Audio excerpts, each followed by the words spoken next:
ایمان دل میں آ گیا تو ایک کشاکش اندر شروع ہو جائے گی۔ میں اگر فرائڈ کی اصطلاح استعمال کروں تو ایگو اور اڈ یا لبیڈو میں تصادم ہوگا۔ آپ کے نفس کی خواہش کچھ اور ہے، ایمان کہتا ہے غلط۔ کشاکش ہوگی کہ نہیں؟ یہ اندرونی جہاد ہے اپنے نفس کے خلاف۔ جیسے فرعون نے کہا تھا الیس لی ملک مصر وہذہ الانہار تجری من تحتی، کیا میں بادشاہ نہیں ہوں مصر کا؟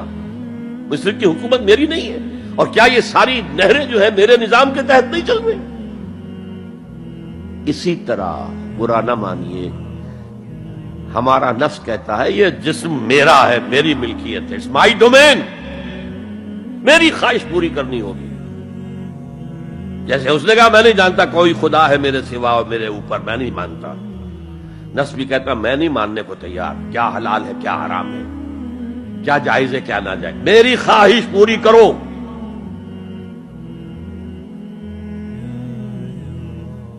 اس کے خلاف جہاد، یہ پہلی منزل کا جہاد ہے۔ اور آپ کو معلوم ہے 3 منزلہ عمارت ہے، تو بلند ترین تو ہے تیسری منزل، اہم ترین ہے پہلی منزل۔ پہلی منزل بنے گی تو دوسری بنے گی، دوسری ہوگی تو تیسری بنے گی نا۔ پہلی منزل یہ ہے اور اہم ترین یہ ہے۔ اسی لیے مولانا روم نے کہا نفس ماں ہم کم ترس فرعون نیست، میرا نفس بھی فرعون سے کم نہیں ہے، لیکن ایراعون نیست، اس کے پاس لاؤ لشکر تھا، اس نے زبان سے بھی کہہ دیا تھا انا ربکم الاعلی، میں ہوں خدا۔ میرا نفس بیچارہ اس کے پاس کوئی لاؤ لشکر نہیں، زبان سے تو یہ کچھ نہیں کہتا، اندر یہی کہتا میں بادشاہ ہوں اس وجود کا، میری مرضی پوری۔ اسٹرگل اگینسٹ دس بیسر سیلف، ایک سیلف ہے اونچی سیلف، خودی، انا، ایگو، اور ایک ہے یہ بیسر سیلف، ہماری جبلتیں جو اندھی بہری ہیں، جو حلال اور حرام سے انہیں کوئی غرض نہیں ہے، ان کے خلاف جہاد کرنا۔ آپ نے فرمایا صلی اللہ علیہ وسلم المجاہد من جاہد نفسہ، اصل مجاہد وہ ہے جو اپنے نفس کے خلاف جہاد کر سکے۔ تمہارے اندر یہ دشمن تو بیٹھا ہوا ہے، تکڑا ہے، تمہیں کنٹرول کرنا، چلے وہ باہر کے دشمنوں سے جہاد کرنے کے لیے۔ تم نے ٹانگے کو گھوڑے کے آگے باندھ دیا۔ اور ایک دفعہ حضور سے پوچھا گیا ای الجہاد افضل یا رسول اللہ، اے اللہ کے رسول سب سے افضل جہاد کون سا ہے؟ فرمایا ان تجاہد نفسک فی طاعت اللہ، اپنے نفس کے خلاف جہاد کرو، اسے اللہ کا مطیع کرو۔ یہ جو اندر کی کشمکش ہے، کشاکش ہے، یہ جہاد فی سبیل اللہ کا نقطۂ آغاز، اللہ کا مطیع بنانا ہے نفس کو۔ اس کے ساتھ 2 سب لیول اور ہیں۔ اس نفس کو بھڑکانے والی ایک قوت ہے انویزیبل، اور ویزیبل بھی ہے۔ انویزیبل قوت سب سے بڑی ابلیس، شیطان، لعین، اور اس کے چیلے چانٹے جنات میں سے، اور ویزیبل میں انسانوں میں جو اس کے ایجنٹ ہیں، جو فحاشی کو کلچر کا نام دے، یہ اس ابلیس کے چیلے ہیں۔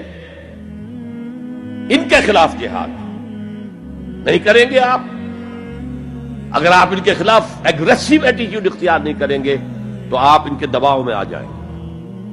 ان الشیطان لکم عدوا فاتخذوہ عدوا، اے لوگو یہ شیطان تمہارا دشمن ہے، اس کو اپنا دشمن سمجھو۔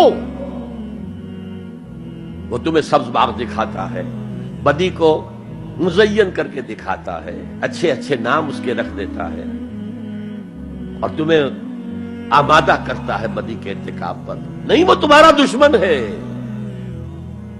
افتتخذونہ وذریتہ اولیاء من دونی، تم مجھے چھوڑ کر اسے اور اس کے چیلے چانٹوں کو تم اپنا دوست بناتے ہو۔ نہیں، شیطان کے خلاف جنگ کرو۔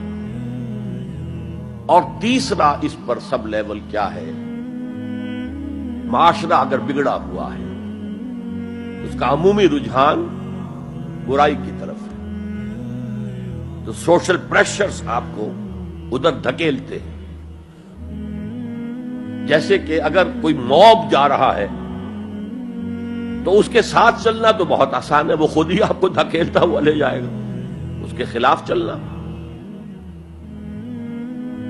بہت مشکل کام. ہو سکتا ہے آپ بڑی زور لگا کے 4 قدم آگے بڑھیں، پھر کوئی ریلا آئے 10 قدم پیچھے لے جائے.